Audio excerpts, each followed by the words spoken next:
Esta es una propuesta muy interesante para nosotros porque, como ustedes ven, va a ser un trabajo que queremos mostrar de forma interdisciplinaria del enfoque geriátrico a partir de un caso clínico.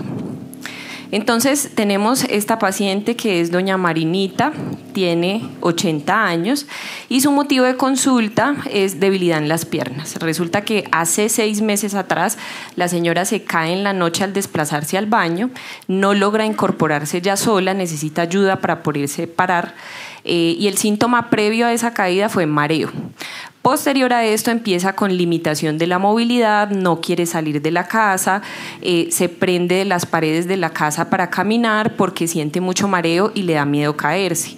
2 meses previo a la consulta, nueva caída al desplazarse en la cocina, tampoco logra incorporarse sola y desde entonces pues un círculo de mayor debilidad para la marcha, requiere más asistencia para las actividades básicas. En la revisión por sistemas geriátrica encontramos que caídas y temor a caer tiene 2 caídas en el último año con sensación de inestabilidad. Ella no usa dispositivos para deambular, tiene mucho temor de caer y ha abandonado actividades por miedo a caerse. Episodios de incontinencia de esfuerzo leve, en su estado de ánimo y memoria no refiere queja de memoria y en los últimos 6 meses sensación de tristeza. El apetito con reducción de la ingesta, consume 2 comidas completas al día, ha tenido pérdida de peso, su peso usual es de 62 kilos y el actual es de 58. En problemas sensoriales hay una hipoacusia rehabilitada con audífonos, un deterioro visual, usa gafas permanentes.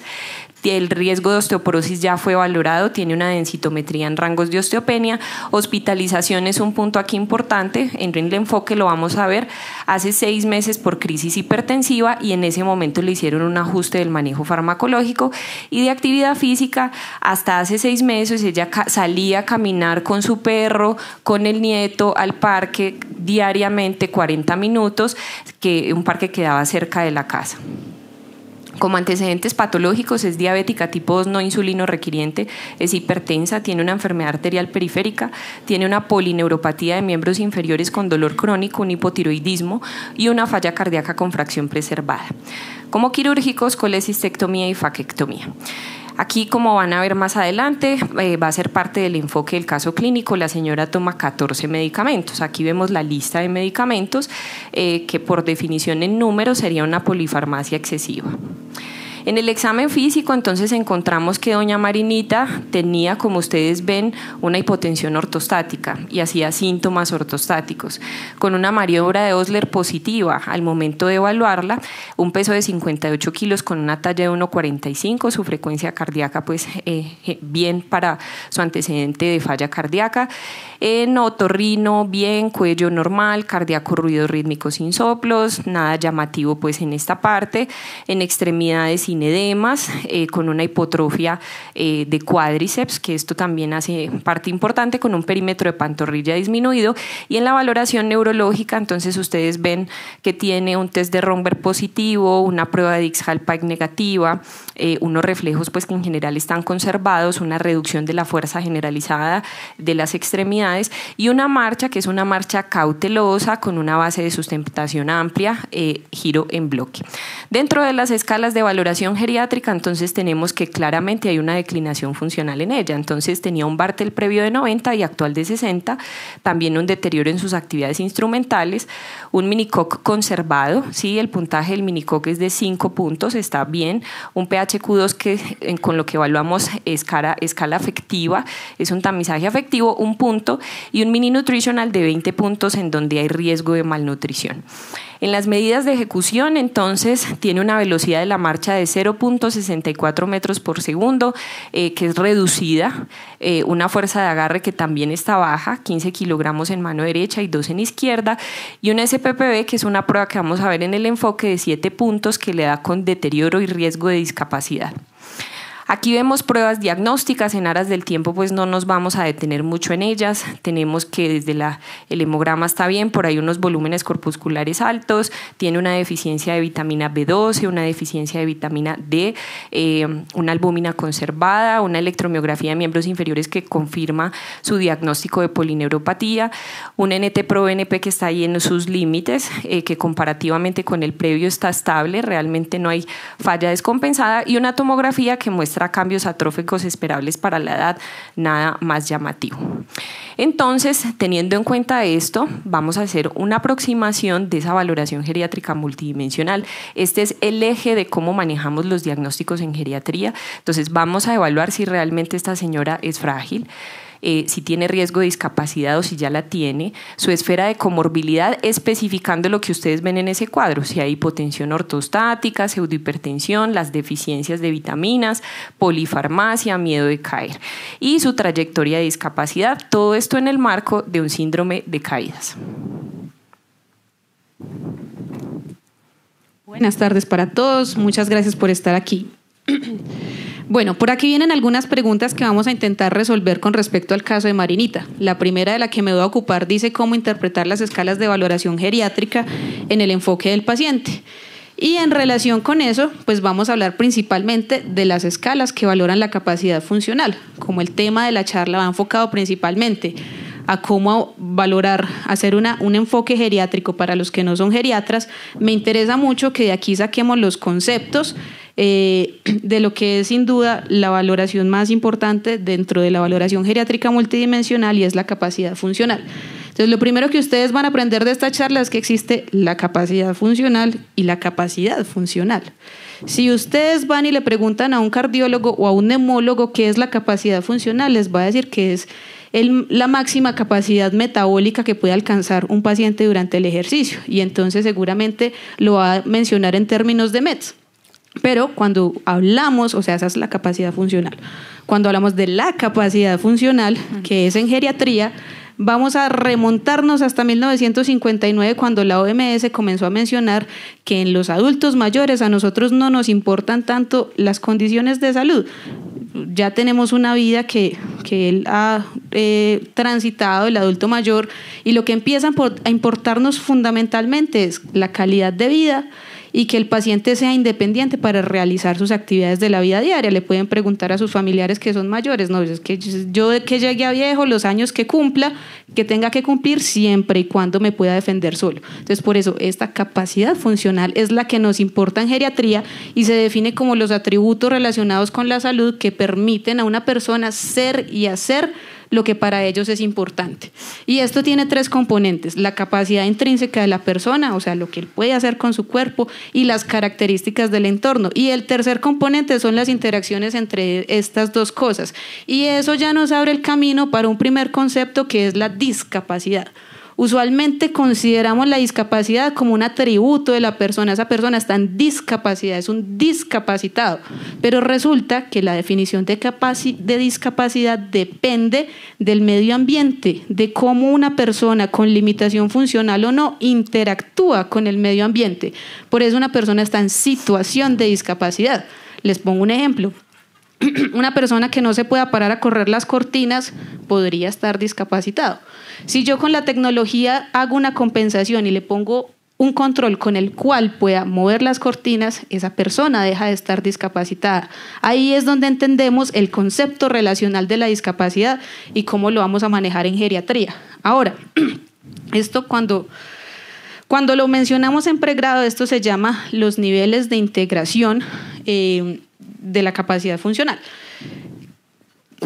Cuando yo doy esta clase en pregrado, usualmente la doy un poquito como con plastilina para que seamos pues como más gráficos. Entonces, comenzamos en un nivel basal. Yo necesito que mis células funcionen bien para que mis órganos funcionen bien. Si mis órganos funcionan bien, mis sistemas trabajan bien. Y si mis sistemas trabajan bien, yo puedo tener ciertas características que me van a permitir desenvolverme en el medio ambiente. Ahí están: coordinación, equilibrio, fuerza, flexibilidad y resistencia.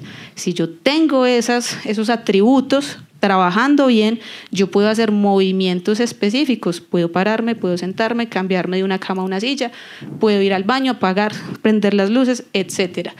Y si yo puedo hacer todo lo anterior, entonces ya puedo realizar actividades de la vida diaria en su nivel básico, que son las que necesito pues como para vivir el día a día, dentro de las que cabe ir al baño, arreglarme, bañarme, peinarme, etcétera.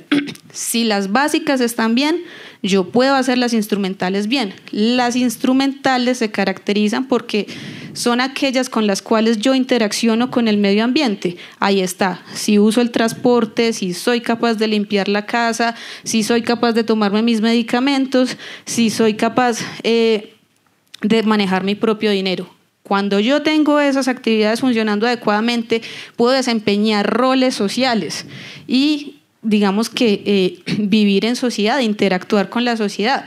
Eso es lo que se conoce como actividades de la vida diaria en su nivel avanzado. Como ustedes pueden ver, es un modelo integrativo, como les dije al principio, que se va integrando ascendentemente. Ya vamos a ver más adelante que cuando un anciano comienza una trayectoria de declinación funcional, este nivel integrativo comienza a ser descendente. Y lo primero que se afectan son los roles sociales de esa persona. La persona que antes iba a misa dejó de ir a misa, comienza a estar más en la casa. Vamos a evaluar cómo están las instrumentales, seguramente están comprometidas, pero veamos entonces más adelante cómo podemos evaluarlas. En esta cuadro, que es de uno de los textos guías de geriatría, es Avisanda, más o menos nos resumen las herramientas con las que contamos. Y si ustedes pueden ver al lado... ¿Cuál lado será? El lado derecho. No, el lado derecho aquí de la pantalla. Si ustedes pueden ver al lado derecho de la pantalla, nos hablan de discapacidad y dependencia, que son como dos caras de una moneda.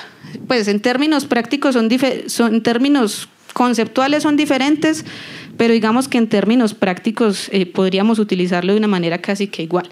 ¿Cómo la podemos valorar? A través de las escalas que nos evalúan cada uno de los niveles de las actividades de la vida diaria, las básicas, las instrumentales y las avanzadas. Vean ustedes, en las básicas, que es este cuadrito que está aquí en la esquina inferior derecha, tenemos el índice de CATS, el Bartel, el índice de incapacidad de la Cruz Roja y tenemos el de Rivermate. ¿Por qué utilizamos más el Bartel que todas las demás? Primero, porque es una medida jerárquica, cuantitativa, que permite hacer seguimiento a largo plazo y detectar evolución. El CATS es más cualitativo, determina las actividades de la vida diaria en niveles a través de una letra A, B, C, D, incluye pues 7 letras y no permite hacer como ese seguimiento longitudinal. La escala de la Cruz Roja pues es útil, pero tiene mucha variabilidad interindividual porque es muy gruesa. En cambio, el Bartel son 10 actividades que podemos evaluar punto por punto. Por eso nos gusta más el Bartel. ¿Por qué nos gusta más el Lawton? Quizás un poco por escuela, estamos un poco más acostumbrados al Lawton. Tenemos 2 variedades del Lawton, uno modificado en el que usted puede decir desviado a la derecha o no, y el otro que es el numérico que todos conocemos, que cuenta con la gran desventaja de que tiene cierto sesgo asociado con el género, ¿cierto? Entonces, si algún día quieren investigar a ver cómo sería la puntuación del Lawton en hombres y mujeres, sería bastante interesante ya que nos pusimos feministas recientemente. Listo. Entonces, esa es la gran desventaja del Lawton y es que no es igual en hombres y en mujeres, pero en general es bastante útil. Y ya las escalas de las actividades de la vida diaria son básicamente, ya las vamos a ver más adelante en las avanzadas. Ahora, tenemos aquí la función física, que nos vamos a concentrar en el cuadro grande de la mitad, de la siguiente manera. Entonces, les explicaba los niveles integrativos, el esquema de integración. Vean ustedes, ya pasamos por los movimientos específicos, estamos en tareas y actividades. A ese nivel corresponde la valoración de las básicas, con el Bartel, que les digo es nuestra preferida, y con el Lawton, que les digo es nuestra preferida en las instrumentales. Ya vamos a ver las actividades de la vida diaria avanzadas, cómo las evaluamos. ¿Cómo puntuamos el Bartel? Digamos que tiene algunas diferencias dependiendo del lugar de donde lo lean, pero generalmente lo mencionamos así. Si tiene 100 es independiente, de 100 a 60 tiene una dependencia leve, de 55 a 40 moderada, de 35 a 20 grave y menor de 20 pues es total. Y lo que les decía, el Lawton tiene la dificultad de que se puntúa según hombres y mujeres, porque las actividades pues como todos sabemos, digamos que las de la casa era tradicional que estuvieran más relacionadas con las actividades en las mujeres, pero más o menos pues allí tienen la puntuación. Vean ustedes en el caso de Marinita qué es lo que sucede.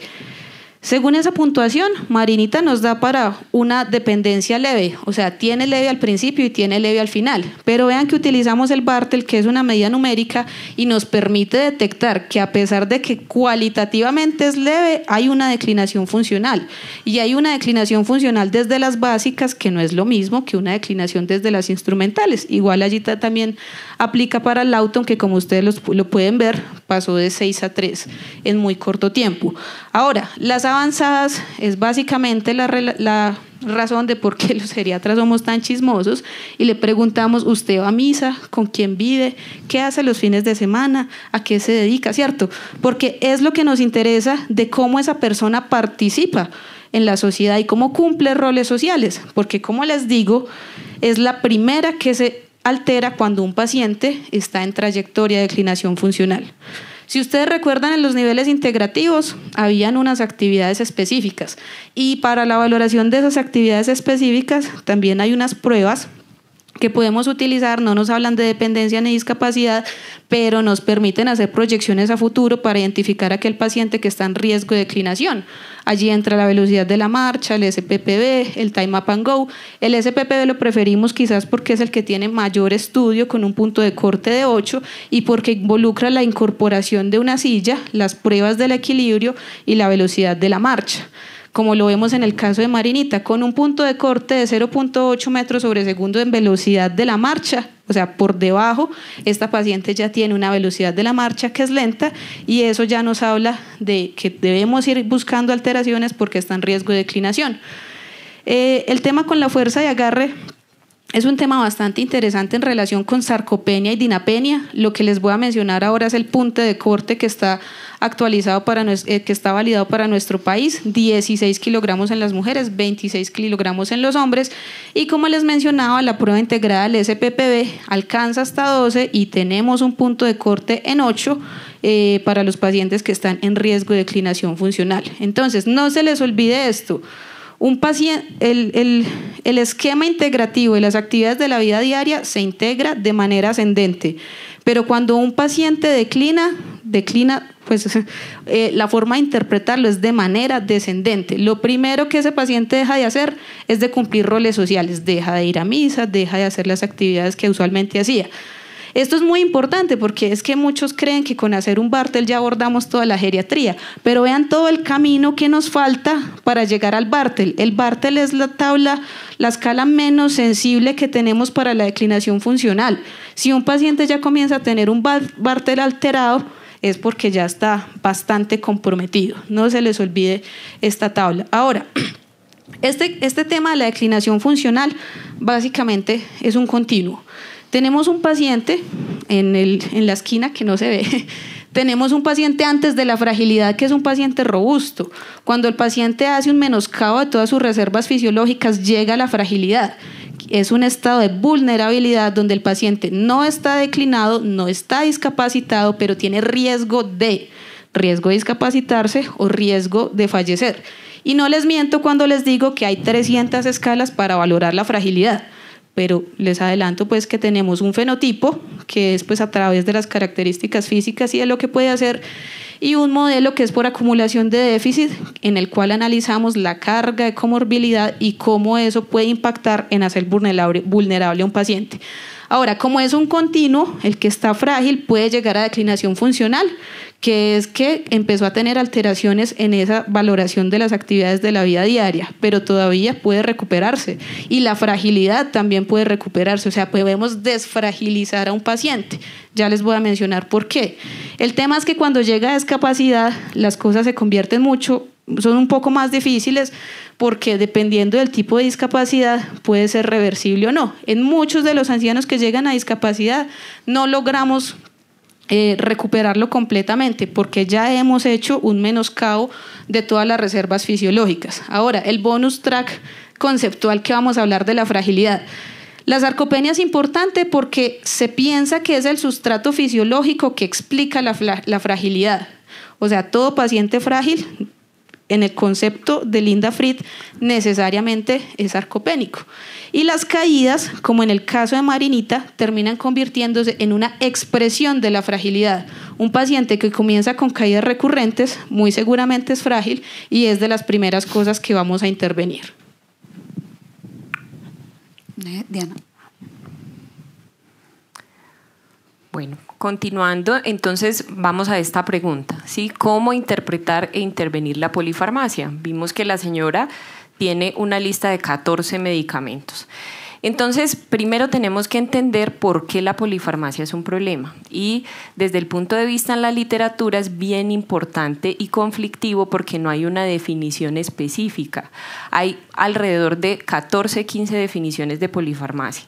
Y digamos que esto entorpece un poco ese proceso de intervención de la misma. Entonces, entendemos que la polifarmacia en general es múltiple, es decir, el consumo más de 5 medicamentos en número, si estamos hablando numéricamente, excesiva, más de 10 medicamentos, inapropiada, que ya les voy a definir por qué está resaltada, y polimedicación. Con relación al término polimedicación, nosotros podemos tener un paciente que tiene múltiples medicamentos, pero que tienen una correcta indicación. Es un paciente polimedicado, pero no con polifarmacia. Bien, entonces, ¿por qué es el término más aceptado actualmente inapropiada? Porque es aquella polifarmacia que genera esto, genera reacciones adversas medicamentosas, interacción farmacológica de alto riesgo, una cascada de prescripción. Quiere decir cascada de prescripción que para un efecto adverso de un medicamento yo le formulo otro medicamento.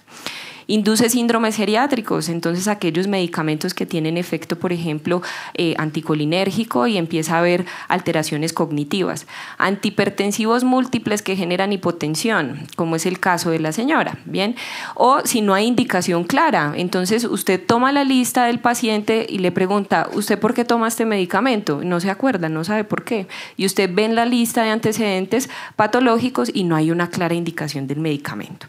Entonces, esto es a lo que nosotros denominamos medicación potencialmente inapropiada. ¿Y por qué estamos en ese ejercicio médico de caer tan fácil en la polifarmacia? Por lo que ustedes ven aquí en esta diapositiva abajo. El ejercicio médico está basado en guías de manejo para una enfermedad, pero no en la presencia de comorbilidad y polimedicación. Entonces, cada vez vamos a estar afrontados a pacientes que tienen múltiples enfermedades, múltiples médicos tratantes de diferentes áreas, razón por la cual pues va a haber más riesgo de mucha prescripción farmacológica. Aquí nosotros tenemos datos en Colombia. El estudio SABE es un estudio muy bonito, muy interesante. Es una encuesta nacional que se hizo de envejecimiento en diferentes áreas del país. Esta es un análisis que se hace específicamente del consumo de medicamentos en personas mayores en Colombia, y ustedes ven en la tabla 3 los medicamentos con mayor prescripción. Entonces vemos que la aspirina es lo que más toman las personas mayores de 65 años, y ahí está en la lista, como ustedes lo ven acá, del grupo cardiovascular predominantemente, ¿sí? Y en la otra tabla ustedes ven por grupos de edad el número de medicamentos que se consumen y cómo va aumentando con la edad, claramente, porque entre más viejo la persona, pues se van adicionando más enfermedades, y esta es la razón por la cual se prescriben más medicamentos. Entonces ustedes pueden ver que en el grupo, por ejemplo, de los 90 años o más, en hombres, la media es alrededor de 4.8, casi 5 medicamentos que se consumen, y en las mujeres entonces vemos alrededor de 3.5 medicamentos, es decir, que estamos hablando de un consumo importante en nuestro país. Y ¿cuáles son esas consecuencias? Entonces, la polifarmacia lleva, digamos que los datos nacionales también y internacionales llevan a que es la segunda causa de ingreso a los servicios de urgencias en adultos mayores, ¿sí? Efectos secundarios de medicamentos. Entonces, es un problema muy grave realmente el que afrontamos, y vemos acá cómo puede generar la polifarmacia alteración en órganos, es decir, hay más riesgo de que haya disfunción renal, disfunción hepática. Entre más medicamentos se formulen, disminuye la adherencia del paciente. Un estudio longitudinal de envejecimiento italiano, que es el estudio Incianti, muestra que cuando una prescripción en una consulta de un paciente mayor de la comunidad se formulan más de 3 medicamentos, la adherencia al mes es del 15%. Entonces, fíjense que el ejercicio que estamos haciendo pensando que nuestros pacientes se toman los medicamentos, probablemente no lo hacen, y muchas veces no lo hacen como algo que se denomina dentro de este contexto como la no adherencia inteligente, y es cuando el paciente deja de consumir un medicamento por una experiencia negativa ajena, es decir, a mi vecino le cayó mal ese medicamento, entonces no me lo tomo, ¿sí? O si se lo empezó a tomar y le generó algún efecto secundario, lo deja de tomar, ¿bien? Y a usted van en la consulta y le muestran la lista y le dicen, sí, yo me tomo todos sus medicamentos, ¿bien? Entonces es un problema en el cual también debemos trabajar en adherencia. Y el otro tema importante son los síndromes geriátricos, porque finalmente, como lo vemos en el caso de esta señora, puede generar caídas, y las caídas, fíjense, toda la declinación funcional que acaba de mencionar Laura, lo que generó en el caso de esta señora, alteración nutricional porque muchos medicamentos tienen efecto anorexígeno, deterioro cognitivo, incontinencia, o sea, una cantidad de síndromes geriátricos que podemos inducir por medicamentos, y pues que esto va a llevar a hospitalización, a deterioro funcional, institucionalización, y pues obviamente aumenta los costos en salud y la mortalidad. Entonces, ¿cómo vamos a evaluar la polifarmacia? ¿Sí? Desde hace décadas se está haciendo un esfuerzo importante para hacer una revisión sistemática de ese consumo de pacientes polimedicados o con riesgo de polifarmacia. Entonces, vemos que hay diferentes herramientas. Los criterios Beers, ahorita se los voy a mostrar. En los criterios Stop-Start básicamente nos hablan de una lista de medicamentos. Los que hablan de Stop son medicamentos que realmente se deben suspender su consumo en personas mayores, y los START son los que realmente tienen una indicación clara en las personas mayores, o sea que no los debemos suspender. Bien. Hay otros muy interesantes que son los Stop Rail, en donde trae una lista de 27 condiciones en las cuales una persona que tiene una expectativa de vida reducida debemos ajustar la medicación. Bien, entonces cuando tenemos un paciente frágil que tiene varios medicamentos, podemos utilizar esta herramienta para ver si alguno de ellos lo tenemos que desprescribir. El Good Palliative Geriatric Practice, entonces este nos habla alrededor de es como un algoritmo, ¿sí? En donde va secuencialmente preguntando si, por ejemplo, el paciente consume el medicamento que está consumiendo está adecuadamente indicado según las recomendaciones de la evidencia. Sí. El paciente tiene una expectativa de vida funcional mayor de 1 año. Sí. Si no, para el medicamento, ¿sí? Entonces es un algoritmo en el cual lo que busca es hacer un ejercicio con cada uno de los medicamentos que consume el paciente para saber si realmente los podemos suspender. Y la estrategia MAI es sencilla, ¿sí? Es un poco más fácil de aplicar en la consulta, por ejemplo. Son 10 preguntas básicas en las cuales, dependiendo de si las preguntas, cada pregunta tiene un peso específico, si tienen un alto peso las preguntas, pues es un medicamento que se debe desprescribir. Les traje aquí básicamente un ejemplo que son los criterios Beers. La Sociedad Americana de Geriatría es muy juiciosa en hacer una revisión anual, porque ustedes saben que casi anualmente se actualizan las guías de las diferentes enfermedades, salen nuevos medicamentos con nuevas indicaciones, entonces Beers trata de actualizar anualmente. Y ellos sacan también unos pocket en PDF en los cuales ustedes lo pueden descargar en su celular y los pueden mantener ahí para consulta rápida. Entonces, la clasificación de la polifarmacia en las siguientes categorías lo hacen los criterios Beers. Categoría 1 son medicamentos inapropiados en personas mayores, es decir, medicamentos que no se deben utilizar, ¿sí? Ejemplo de esto, por ejemplo, antidepresivos tricíclicos. Categoría 2, medicamentos inapropiados en ciertas condiciones o enfermedades, es decir, que en una condición específica no los debemos prescribir. Medicamentos que deben usarse con precaución. Interacciones farmacológicas de alto riesgo es la categoría 4 y la categoría 5 es medicamentos que requieren ajuste de dosis según la función renal. Entonces aquí solamente les traigo un ejemplo y les traigo este que está dentro de esa categoría de drogas que se deben usar con precaución en adultos mayores. Como ustedes ven, doña Marinita está tomando un inhibidor de SGLT2, ¿sí? Entonces aquí está la categoría, dicen por qué debe usarse con precaución, no me voy a detener en ello pues en aras del tiempo. Entonces, volviendo al caso, es una señora mayor, tiene un síndrome de caídas recurrentes, está haciendo hipotensión ortostática. Recuerden que ya 6 meses previos estuvo hospitalizada por una crisis hipertensiva. Entonces, allí le ajustan las medicinas, le dejan una cantidad de antihipertensivos, no hacen adecuadamente un seguimiento y la señora empieza a hacer hipotensión ortostática. La pregunta es si tiene polifarmacia. Sí, ¿cierto? Digamos que por definición ya tenemos una polifarmacia excesiva, es decir, tiene más de 10 medicamentos. Entonces aquí digamos que el ejercicio, la propuesta inicial es, ustedes ven, medicamentos antihipertensivos, tenemos que mirar cuáles suspendemos, ¿sí? Y cómo hacer un ejercicio juicioso de desprescripción. Algunos los que tienen como las herramientas es que probablemente necesitemos ajustar dosis. Entonces esta es una señora, por ejemplo, la metformina, está perdiendo peso, ¿sí? Está haciendo algo de anorexia. Uno de los efectos secundarios, ustedes saben, del consumo de metformina puede ser esto. Incluso la metformina disminuye la absorción de vitamina B12, tiene la B12 bajita y eso le altera la polineuropatía. Entonces entienden cómo es esa complejidad de aproximación en la polifarmacia. Y así con cada uno de estos medicamentos, fíjense, manejo de dolor. Entonces hay duplicación de medicamentos de grupo farmacológico. Entonces está tomando 2 medicamentos que tienen 2 opioides, ¿sí? Y que realmente no hay indicación allí, es decir, hay que ajustar esa parte. Entonces ahí viene el término de desprescripción, ya para finalizar este bloque mío. Entonces la desprescripción es un proceso sistemático de suspender medicamentos una vez se identifica que existen daños potenciales y que sobrepasan el beneficio en el contexto de objetivos individuales del paciente, funcionalidad, expectativa de vida y preferencias, ¿sí?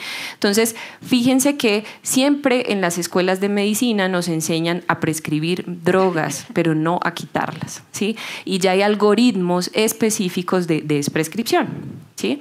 ¿Cuándo desprescribir? Ahí les menciono lo que está subrayado, es lo que tiene doña Marinita: aparición de un síntoma nuevo o un síndrome sugestivo de efecto adverso, pacientes con polifarmacia excesiva, además de los otros que vemos allí. Pasos para la desprescripción. Fíjense que esta publicación es de JAMA del 2015, va a cumplir ya casi 10 años.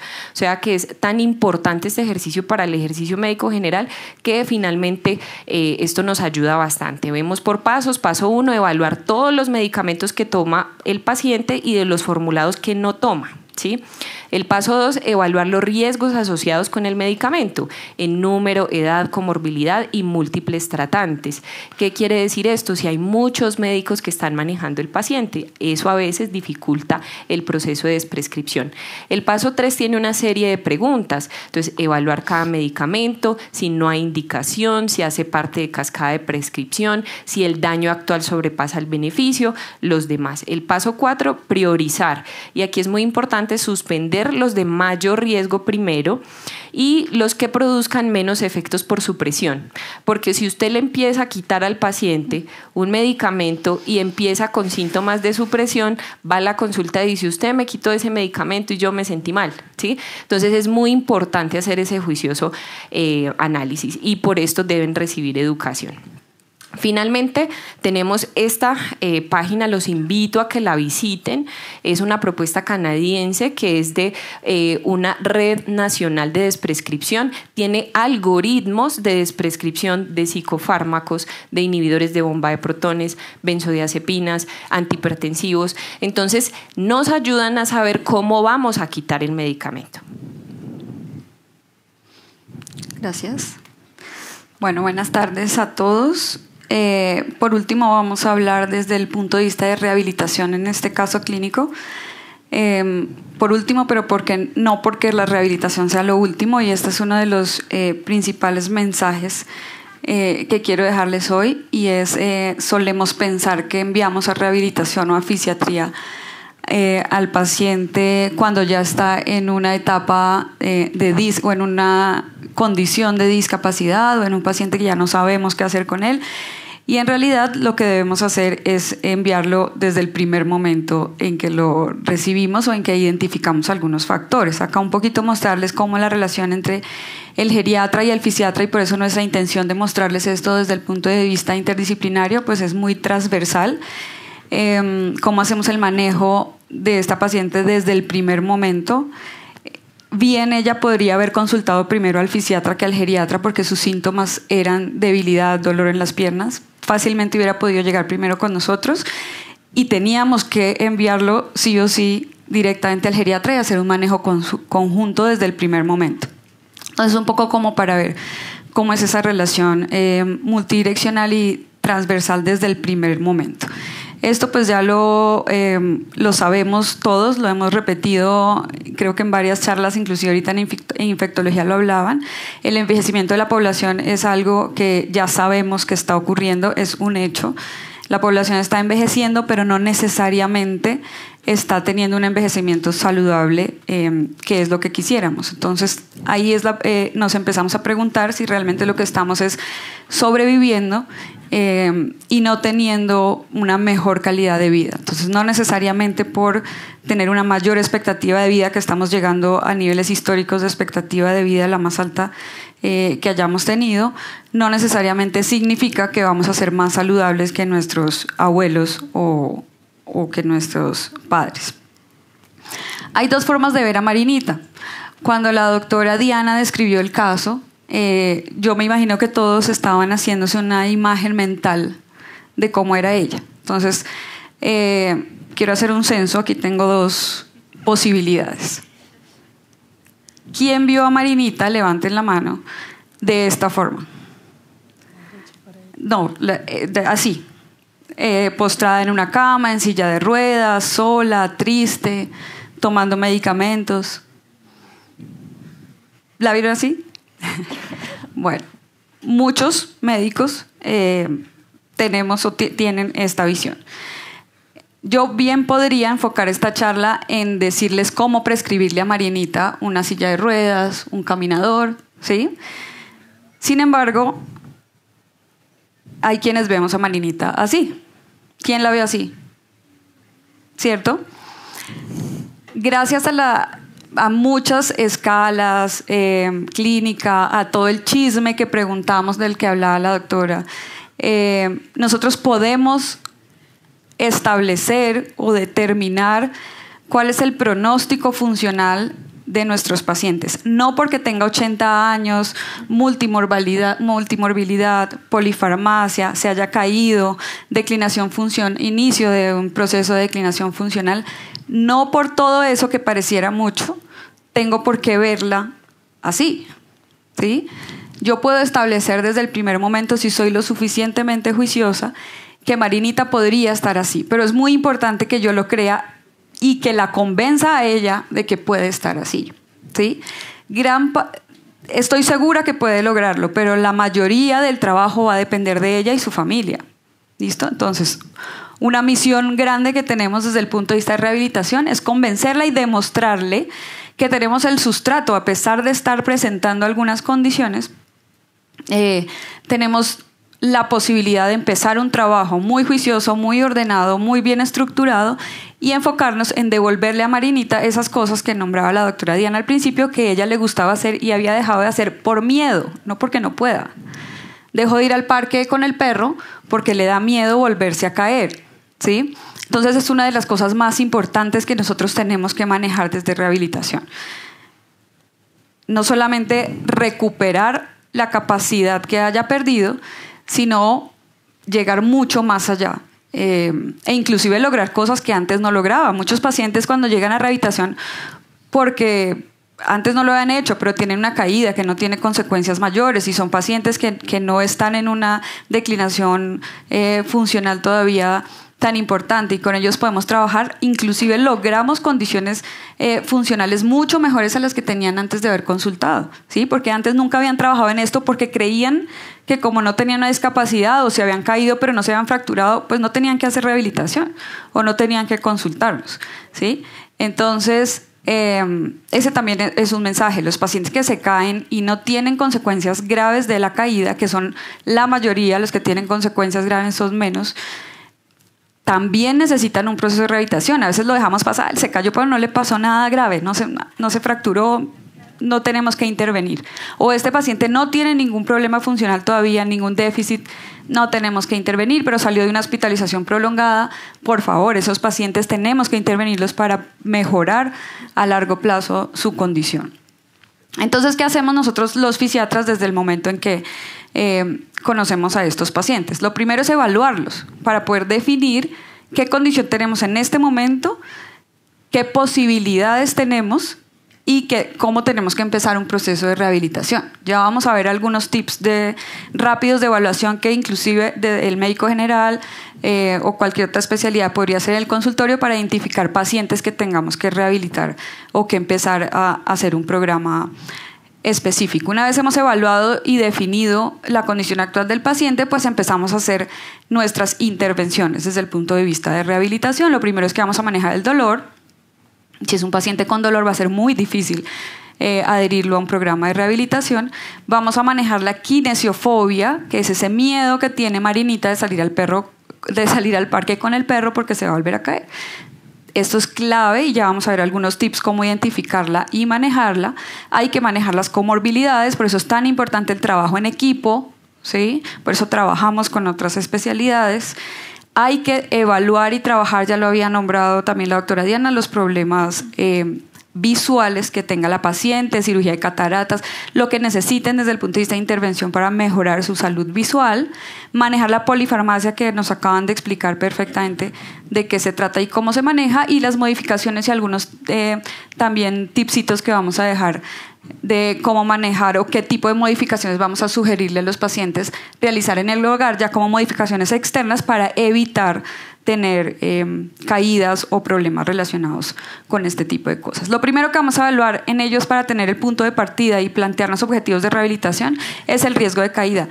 Este número es absurdo. El 40% de las caídas en los adultos mayores son prevenibles. ¿Sí? Eso es grandísimo, es muchísimo.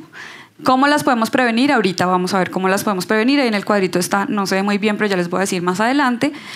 Pero básicamente depende de que hagamos una identificación temprana y empecemos a trabajar con estos pacientes. Cuando un paciente tiene alto riesgo de caída, sí o sí, cuando tiene alguna de esas 3 primeras condiciones que ven ahí, que Marinita la tiene, 2 caídas en el último año, una caída reciente o dificultad para caminar o alteración en el balance que el mismo paciente lo describe. No es necesario casi que uno haga una evaluación. Este es un paciente que ya de entrada tiene alto riesgo de caída y vamos a tener que intervenir con las cosas que vamos a ver más adelante. Pero pacientes que no presentan ninguna de estas condiciones también pueden tener riesgo de caída cuando han tenido una caída al menos en el último año, así no tenga consecuencias graves esa caída, no haya tenido, perdón. En esos pacientes tenemos que hacer una evaluación muy juiciosa de la marcha y el balance, que lo hacemos en el consultorio muy fácil. Existen tecnología espectacular para hacer las cosas de una manera muy bonita, digamos actualmente, pero hay 1000 cosas que podemos hacer desde el consultorio sin tener que tener ningún aparato novedoso. Entonces hacemos esta evaluación y si encontramos alguna anormalidad, vamos a empezar a hacer toda la historia de este paciente, a revisar todo lo que estábamos hablando, que tenemos que empezar a intervenir, la hipotensión ortostática, la polifarmacia, bueno, todo lo que estábamos hablando. Las pruebas básicas que vamos a hacer en consultorio para definir si un paciente tiene alto riesgo de caída, pero además si un paciente está presentando un síndrome de fragilidad, para poder diagnosticar una sarcopenia que, como ya nos explicaron, es el sustrato del síndrome de fragilidad, que no solamente hablamos de la pérdida de masa corporal, de la pérdida de masa muscular, que es la parte física evidente, sino de una pérdida de fuerza y de cómo utilizamos esa fuerza en las funciones diariamente. Entonces vamos a aplicar estas pruebas rápidas que nos van a ayudar a no solamente a saber cómo está el paciente ahorita y qué tanto riesgo tiene y establecer un pronóstico, sino también a que hagamos un seguimiento objetivo. Yo voy a hacer estas pruebas, voy a hacer una intervención por 12 semanas por lo menos de rehabilitación para tener unos resultados objetivos y vuelvo a medirlas para saber realmente cómo hemos mejorado. Muy importante tener mediciones objetivas antes y después de un proceso de rehabilitación. Entonces, la prueba que también ya nos habían mencionado, el Time Up and Go, para quien no sabe cómo se realiza, muy fácil de hacer en consultorio, marcamos 3 metros, ponemos al paciente a que se pare de una silla, camine 3 metros, se devuelva y vuelva y se siente y contamos cuánto tiempo se demoró en realizar esta tarea. ¿Listo? No necesitamos ningún aparato para hacer esto. Tenemos un punto de corte de 7 a 12, pero está determinado que un paciente frágil es un paciente que tenga se demore más de 10 segundos en realizar esta prueba del Time Up and Go. ¿Listo? Pero para que lo tengan en cuenta, lo podemos hacer en atención primaria. Esta prueba que los iba a poner a hacerlos, pero me di cuenta que con estas sillas hay alto riesgo de caída. Es la prueba de los 30 segundos de levantarse de una silla. Entonces vamos a contar 30 segundos y le vamos a pedir al paciente que se pare y se siente, ¿sí? Con las manos en el pecho o con las manos al frente. Y vamos a ver cuántas veces logró pararse y sentarse de una silla. Esto, además de medirnos equilibrio, ¿sí? No, pues obviamente estamos indirectamente midiendo la fuerza de las piernas y pues por eso es un indicador de sarcopenia y síndrome de fragilidad. Aquí hay unos valores de referencia normales, pero pues eso lo encuentran muy fácilmente en cualquier parte y están determinados por rangos de edad. Y la prueba de velocidad de la marcha, que también la hemos nombrado durante toda la charla, que es importante también en estos pacientes, donde el punto de corte es 0.8 metros por segundo y Marinita estaba en 0.6. Entonces, si ven que ella todas las pruebas las ha tenido, no me acuerdo, el Time Up and Go estaban... No, el Time Up and Go no se lo dimos, pero recuerden que el SPPB tiene el componente de incorporarse de una silla. Y estaba alterado, levemente alterado. Ella en ningún momento tuvo una... Por eso, desde el principio yo la vi con las imágenes que estábamos viendo al principio, ¿cierto? Porque sabíamos que no tenía una condición tan severa. Entonces, la prueba de la velocidad de la marcha, si usted no tiene un laboratorio de marcha, que lo más seguro es que no lo tenemos fácilmente, ni siquiera aquí, entonces ponemos a caminar a un paciente 4 metros, ¿sí? Medimos 4 metros en el consultorio, ponemos a caminar al paciente. Si el paciente usa dispositivos de ayuda, es ideal que él pues debe hacerlo con el dispositivo, con el bastón. Siempre vamos a estar pendientes que no vaya a haber una caída y vamos a medir cuánto tiempo se demora en recorrer estos 4 metros y vamos a sacar la fórmula de la velocidad de la marcha. Muy fácil de aplicar, lo pueden hacer en el consultorio en cualquier momento. Estos son un poquito más complejos, información más objetiva de la medición de la fuerza. Utilizamos la dinamometría de agarre, es la que más estudios tiene, casi todos los estudios están publicados con dinamometría de mano, que pues mide realmente la fuerza de los flexores de la mano, pero se correlaciona muy bien con pronóstico funcional y con comorbilidad y mortalidad en los pacientes mayores. Estos son los valores de referencia. Ya vimos que Marinita tenía pues una disminución importante también en esta fuerza. Los de abajo son dinamometrías que utilizamos nosotros, que son en miembros inferiores. Estos con un equipo pues especial que es más difícil de encontrar, pero lo tenemos nosotros para hacer el diagnóstico y el seguimiento objetivo de cómo responden nuestros pacientes a la rehabilitación. Este es el mismo paciente entre enero y julio después de un programa de entrenamiento con nosotros. Las barras largas corresponden a los, creo que alcanzan a ver ahí, a los cuádriceps, la medición de la fuerza de los extensores de rodilla, y las cortas a los isquiotibiales. Entonces ahí podemos establecer exactamente la relación entre unos y otros.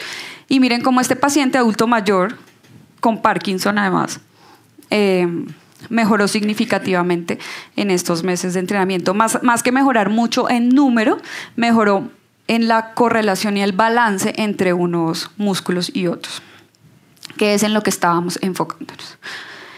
Entonces, dentro de esa evaluación ya hemos hablado, no vamos a repetir mucho, sobre el síndrome de fragilidad, básicamente un estado de vulnerabilidad fisiológica donde lo que tenemos es una dificultad para responder a factores estresantes, o sea, cosas que antes pasaban y no eran tan graves, ahora son bastante más graves. Lo medimos de diferentes formas, como ya bien dijeron, hay 1000 escalas.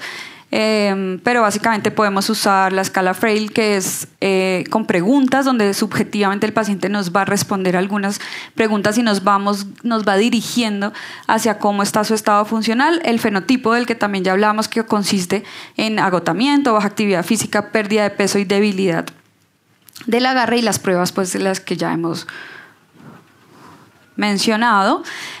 Algunas pruebas adicionales que hacemos nosotros como fisiatras, pues obviamente determinar cómo están todos los patrones funcionales, los arcos de movilidad articular de nuestros pacientes. Algunas pruebas básicas que hacemos que nos dan mucha información, como agarres, ponga las manos detrás de la cabeza, ¿sí? Con eso ya tenemos información de un montón de músculos y un montón de movimientos que nos van indirectamente a decir si este paciente se puede peinar, se puede lavar los dientes, se puede poner la camisa solo o no. Entonces hay varias pruebas que hacemos como para determinar esos patrones específicos. Y la kinesiofobia, que quería pues mencionarles porque sé que no es tan conocida y no todo el mundo ha oído hablar de ella, es el miedo irracional a que el movimiento cause daño o lesión. Aplica no solamente en geriatría, en caídas, sino en cualquier tipo de lesión deportiva, columna, lo que quieran. Y es todo paciente que ha sido operado, que ha tenido algún trauma, queda con pánico de volverse a mover porque piensa que esto lo va a lesionar más. ¿Cómo la tratamos? Educación al paciente en cuanto a los movimientos no le van a generar más daño. Educamos al paciente a que esto existe, que es normal que le pase y que lo tenemos que manejar. Lo educamos en cuál es la enfermedad que tiene, la condición que tiene y cómo la vamos a manejar. Terapia cognitivo-conductual es muy útil cuando el caso es realmente importante, que pasa. Hacemos una exposición gradual controlada para desensibilizar esa respuesta al miedo, y lo hacemos mediante intervención con terapia, donde vamos exponiendo gradualmente al paciente a ese movimiento específico al que tiene miedo de realizar. Y hacemos un plan de ejercicio que inicialmente siempre tiene que ser supervisado, precisamente para que se vaya dando cuenta que puede hacer las cosas y enseñarle cómo hacerlas adecuadamente y adaptado a su condición. Y en cuanto a las modificaciones ambientales de las que hablábamos, que les iba a dejar algunos tips, esto es muy importante para que lo tengamos en cuenta con nuestros padres, abuelos y pacientes. Hay cosas que uno cree que son muy obvias, pero se le pasan. El tipo de calzado, por favor, si el paciente tiene un riesgo de caída, háblenle acerca del tipo de calzado y la importancia de utilizar un calzado adecuado. Yo sé que a las mamás no les gusta usar tenis en general, pero existen muchas alternativas. Hay ya muchos tenis adaptados que pueden ser más bonitos o acordes para ellas. Entonces, muy importante que logremos hacer ese cambio de calzado. Iluminación en todos los pasillos, en el baño. Miren que ella se cayó yendo al baño por la noche, ¿sí? A veces hasta por pena de que haya una luz y de pronto moleste a alguien en la casa, prefieren apagarla. Tenemos que ser muy conscientes y explicar esto a la familia también, para que las personas estén tranquilas de tener estas condiciones, digamos, óptimas. Iluminación, baño y pasillos. Tapetes, los tapetes son fatales. Quitemos los tapetes, son muy bonitos, pero son muy inadecuados para los adultos mayores. Barras en la ducha, en el inodoro, inodoros altos cuando es necesario y el paciente realmente no puede sentarse en el tradicional. Ducha de mano con asiento cuando ya tenemos a un paciente con alto riesgo de caída que está utilizando algún tipo de dispositivo de apoyo, como está la foto de la señora de abajo. Dispositivos de ayuda, tenemos que prescribir el bastón, el caminador, la silla de ruedas cuando sea necesario, pero no lo hagamos antes de tiempo, ¿sí? Devolvámosle al paciente sin expectativas irreales, porque sabemos que hay pacientes con los que no lo podemos lograr, pero devolvámosle esa esperanza y esa fuerza para que empiece a entrenar para ser independiente. No lo hagamos antes de tiempo. Sí, por seguridad, y explicamos por qué lo hacemos y en qué momentos deben usar su bastón o su caminador en caso de ser necesario. áreas de tránsito despejadas, ordenadas, no cosas tiradas por toda la casa, eso parece obvio, pero eso no es. Y cintas reflectivas cuando haya cambios de nivel como este, entonces se sugiere poner cinticas reflectivas para que los adultos mayores la vean. Entonces, una vez hemos evaluado a este paciente, le hemos dado todos estos tips, hemos establecido unos objetivos de rehabilitación que con Marinita pues eran muy claros, que queremos que pueda volver que pierda el miedo a caminar, que pueda volver a ir al parque con su perro, con los nietos, que no se vuelva a caer, que no se vaya a fracturar porque ya está en osteopenia, que no nos vaya a llegar a una osteoporosis. Eso también lo hacemos con el programa de rehabilitación. Y bueno, un montón de cosas más que queremos con ella. Entonces, los objetivos en rehabilitación en geriatría en general, mantener la máxima movilidad del paciente, eso lo tenemos todos claros, independiente, funcional, la mayor calidad de vida posible. Una atmósfera razonablemente esperanzadora y optimista, siempre convencerlos de que lo pueden lograr razonablemente, cuando sea cierto. Tratamientos simples. Ahora vamos a ver un video donde van a ver que es simple, pero realmente es bien complejo lo que está haciendo un paciente. E individualizados, siempre individualizar. Esto no puede ser general, igual para todos. Mantener o restaurar la independencia, y la participación social siempre va a ser nuestro último principal objetivo en estos pacientes, como ya nos explicaron las geriatras. Tipos de intervención que vamos a hacer desde el punto de vista de rehabilitación. Con ella que queremos prevenir caídas, prevenir progresión a osteoporosis, disminuir, desfragilizar, como bien nos dijo la doctora Laura. Vamos a trabajar en balance, equilibrio. Vamos a trabajar en fuerza. Tiene 80 años y vamos a trabajar en fuerza. Todavía hay gente que dice, pero ¿cómo los va a poner a hacer pesos, a alzar pesa?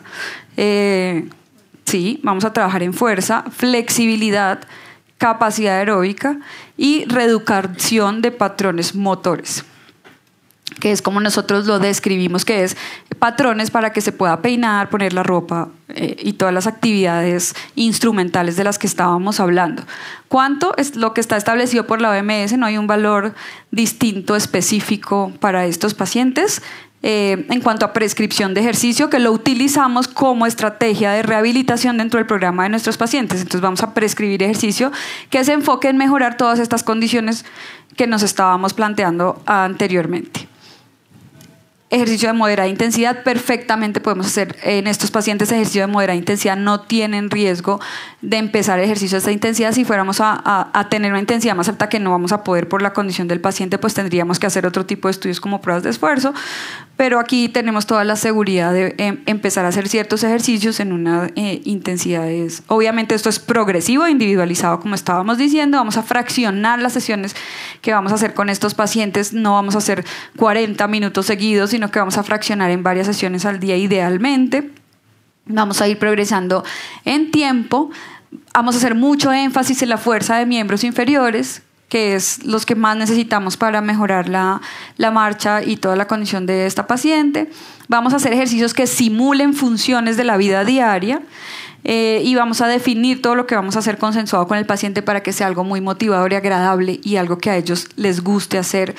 Y nos vamos a poner metas que sean alcanzables. No sé si me estoy demorando, ya voy a acabar. Esto pues ya lo dije.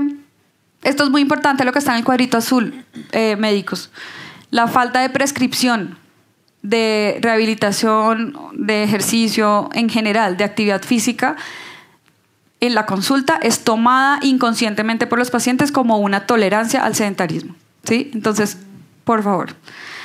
Los riesgos del sedentarismo superan por mucho los riesgos de hacer ejercicio o de poner a estos pacientes en alguno de estos programas.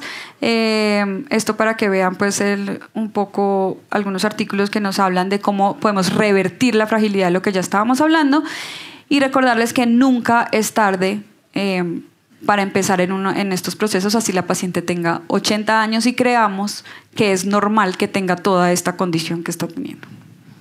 Muchas gracias.